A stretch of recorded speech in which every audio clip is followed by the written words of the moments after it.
Salut. Salut. Il est 8h15, on est en route pour Przemyśl avec Antoine. C'est situé à environ 250 km de Cracovie. Et l'idée aujourd'hui, Antoine, ça va être de découvrir la ville, l'ambiance générale des lieux près de cette frontière. Et puis on va essayer de retrouver les humanitaires qu'on a rencontrés hier pour qu'ils nous racontent un peu leur quotidien et puis comment s'organise la solidarité. Jules, toi, tu as ton premier article à rendre à midi, c'est ça? Ouais, dans quelques heures, va falloir qu'on envoie ça. Et l'idée, c'est d'aller à la gare, qui est l'une des premières gares juste après la frontière ukrainienne, où il y a des milliers de personnes qui arrivent chaque jour. Donc voilà, on va aller découvrir ça et puis... on va essayer de trouver un hôtel sur place aussi, ce qui va être très compliqué. Exactement, parce que les hôtels sont complets à peu près toutes les nuits. Et comme il y a de plus en plus de réfugiés, ils vont de plus en plus loin dans les terres polonaises. Et du coup, les hôtels sont également pris d'assaut. Donc voilà, ça va être le petit objectif de cette journée aussi. Si on peut s'éviter 3 heures de route, 6 heures aller-retour chaque jour vers Cracovie, Przemyśl, ça serait pas mal.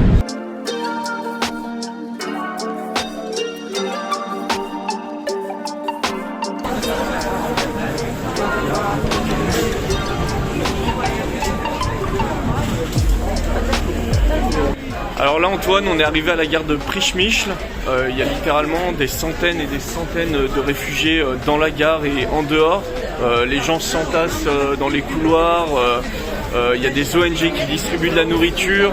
On sent pas que c'est la panique. Non, en fait, tout semble organisé, mais il y a beaucoup de monde. C'est vraiment le point d'effervescence dans la ville. Parce qu'on est passé dans un autre quartier de la ville qui était littéralement désert. En fait, plus on se rapproche de la gare, plus il y a du monde. Il y a beaucoup de voitures. La police fait d'ailleurs organise le parking. Par exemple, on a voulu se garer devant la gare, on nous a dit c'est pas possible de se garer plus de 5 minutes. Et au final, c'est pas possible de se garer tout court. Et il y a vraiment deux mondes. Il y a le monde où la ville est plutôt calme et semble loin de la guerre. Ouais, semble loin de la guerre, il n'y a pas de stigmate. Et dès qu'on arrive vraiment sur cette place devant la gare, il y a vraiment ce sentiment les gens cherchent vraiment à partir. On voit les enfants avec les couvertures de survie, on sent que le voyage a été long, les visages ils sont marqués, ils sont fatigués et voilà. Mais tout semble organisé, il y a plusieurs convois, on voit les drapeaux sur les minibus, différents convois qui partent vers l'Europe de l'Ouest du coup, pour mettre tout le monde à l'abri. C'est ça.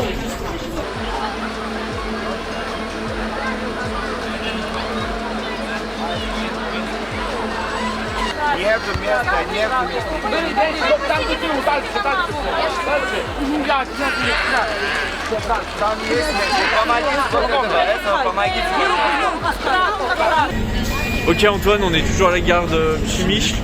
Il y a moins de monde, il y a beaucoup moins de monde, mais il y a beaucoup plus de tension. C'est ça, il y a beaucoup moins de monde que ce matin. Mais là, les gens sont en train de prendre les derniers trains. D'ailleurs, il y en a un qui est en train de partir derrière nous. Il va prendre la direction de Varsovie et de Cracovie, donc à l'ouest de la Pologne. Ça va recommencer demain. Demain, les gens vont réarriver d'Ukraine et ça va être ainsi de suite. Il y a beaucoup de monde le matin, beaucoup moins l'après-midi.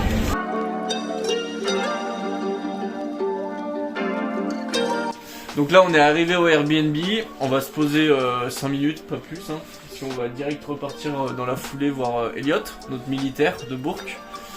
Donc en fait on repart pour la gare de Przemyśl et donc on a fait 1 heure de route dans la montagne, on va refaire 1 heure de route dans la montagne pour aller à la gare et refaire 1 heure de route dans la montagne pour venir dormir ici.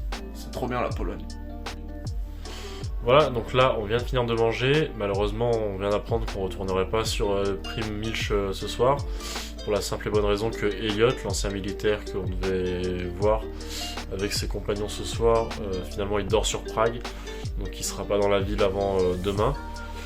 Demain en début d'après-midi on va essayer de le suivre, qu'il nous raconte un peu son périple.